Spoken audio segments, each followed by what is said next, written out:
Good morning, St. Boniface friends, and thank you for allowing me to speak with you through the magic of YouTube, since I'm on the road and the magic of Zoom is unavailable. Thanks especially to Doc Stevens for his technical expertise in this endeavor. Our 2020 stewardship campaign is underway, and our very excellent stewardship chairman, Dick Holmberg, has challenged us to consider our practices of generosity here in our church, as well as in our local and, dare we say, global community.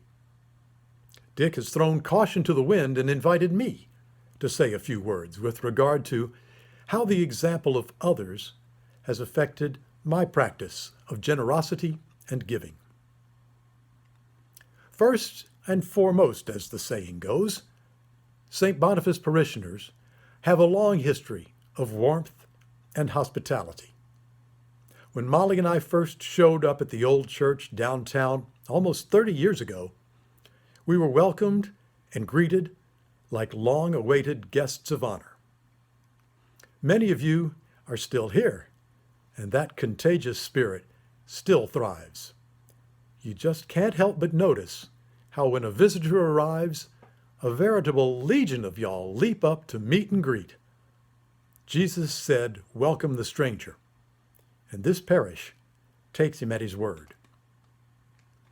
That spirit gleamed like a jewel with our precious St. Boniface School. It was a genuine labor of love. A number of you put superhuman effort and copious amounts of time and treasure into making it a place where children from the Comfort community got to see the love of Jesus in action.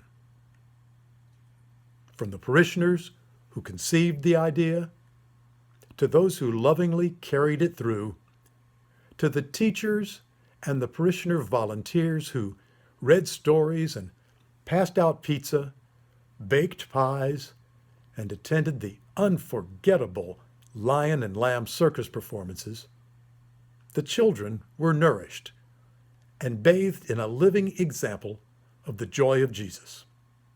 We are all richer for the St. Boniface School as part of our family history. Finally, I have been abundantly blessed with many God-bearers in my life. Of course, Molly's light shines the brightest. And her mother, Patty, was Molly's pattern. My mother-in-law was kind, spiritual, witty, tolerant, and loving.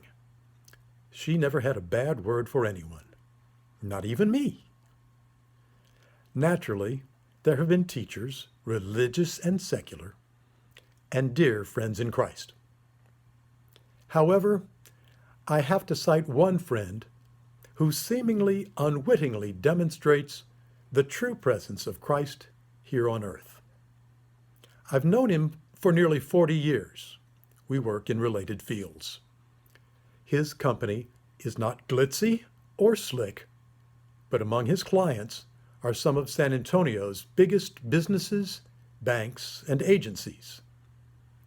He and his family have lived simply in the same modest house for decades. He drives a very unremarkable car. He treats his half-dozen employees with dignity and respect and pays them more than the prevailing wage.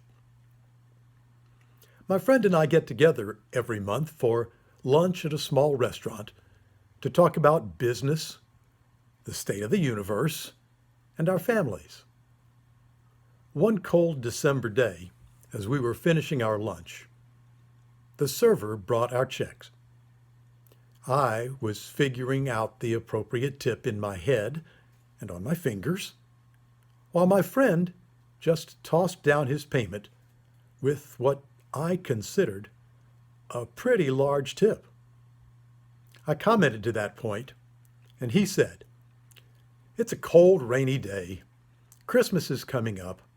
She's pregnant and hauling trays around a restaurant, and that can't be any fun." When my better angels are fluttering around my shoulders, Now I try not to spend too much time figuring out tips.